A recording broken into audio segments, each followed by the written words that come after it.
Welcome to Tucker Carlson Tonight, and greetings from California. We're coming to you live this evening from the Nixon Library in Yorba Linda, outside Los Angeles. We'll see if you remember hearing this story at any point before. A caravan of impoverished migrants is now making its way up from Central America through Mexico.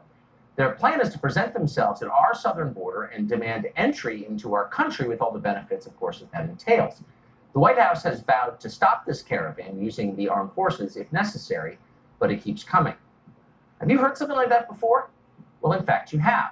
Something very similar happened just a few months ago. We watched another migrant caravan snake its way up from Central America. It finally arrived, and then the news coverage essentially stopped. But what happened next? Well, here's what happened next. Hundreds of those people in that caravan are still here in the U.S., and if recent history is any guide at all, very few of them will ever leave. Once you reach this country and claim asylum, you're usually home free.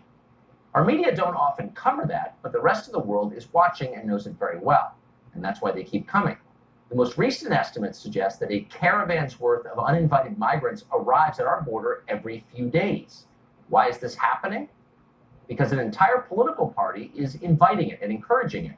They believe unchecked immigration will strengthen their hold on power. They're perfectly aware that you don't like this, but they don't care. Just yesterday, Nancy Pelosi said it would be, quote, immoral to build a wall that might stop poor people from flooding into this country. Watch. We have to do something other than building a wall, which you characterize very well.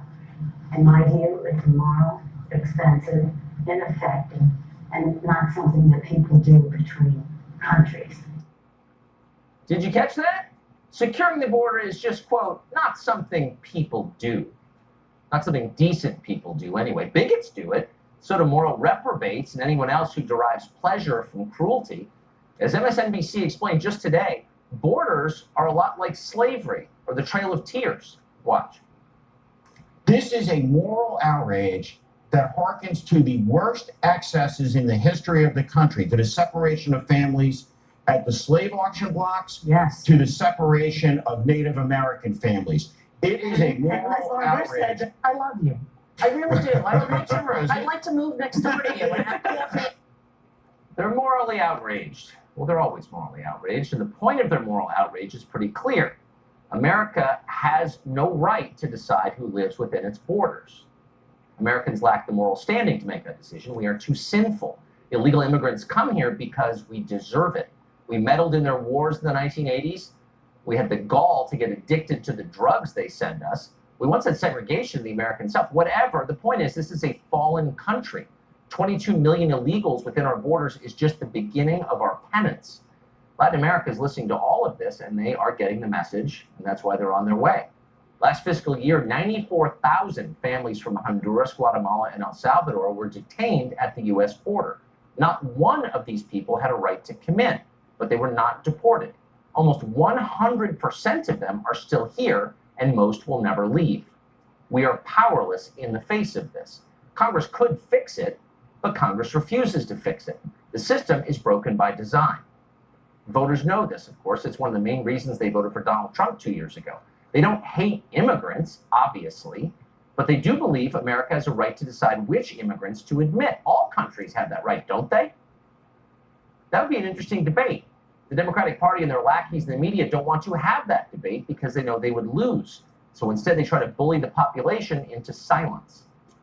The GOP argument on immigration isn't one that's optimism-based. It's fear-based. This is a scare tactic, right? This is the president. This immigration is a scare tactic he's using to rev up his supporters. When you talk about caravan, you're talking about white anxiety. You're talking about old white man angst. And so when they bring up the caravan, that's all we need to do is to bring up the pictures of children being separated from their families. In other words, shut up, racist. Well, you probably heard that before, too, like every day for the last 2 years. You hear it a lot because it's an effective political tactic, but it only works if you fall for it. You should not fall for it. Most Americans are not racists, not even close. They're decent people. They love their country. They want their country to continue, and they know that will not continue without real borders. Max Burns is a spokesman for Robert F. Kennedy Human Rights, a group that campaigns on behalf of migration, and he joins us tonight. Thanks a lot, Max, for joining us tonight. So, sort of a macro question first. You acknowledge this is a democracy, and democracies over time probably ought to reflect the will of the people who live within them. The majority of the population overwhelmingly thinks Americans have the right to determine who comes in from other countries. We don't have that right. It's demonstrable. Isn't this anti-democratic, the system that we have now? No, I don't know that anyone's arguing that we have to take people in. This is, Tucker, a simple question of enforcing the laws that we already have. I mean, if people like Barry Goldwater and Ronald Reagan and George W. Bush could make the distinction between an immigrant and a refugee, I think it's well within the capability of Congress and the president to make that same distinction today.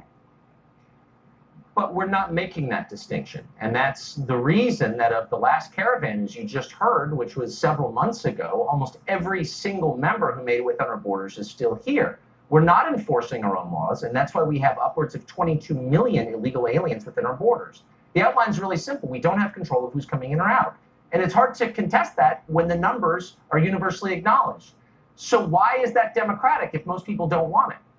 I think it's strange that the people talking about law and order don't want to enforce, say, the Refugee Act of 1980, which was unanimously passed by the Senate, unanimity not something we're used to today, and who don't want to follow the process that's enshrined in our own domestic law to grant at least the application and the right to plead a case for asylum at the border. That's in the law. And the problem is that process is not being followed.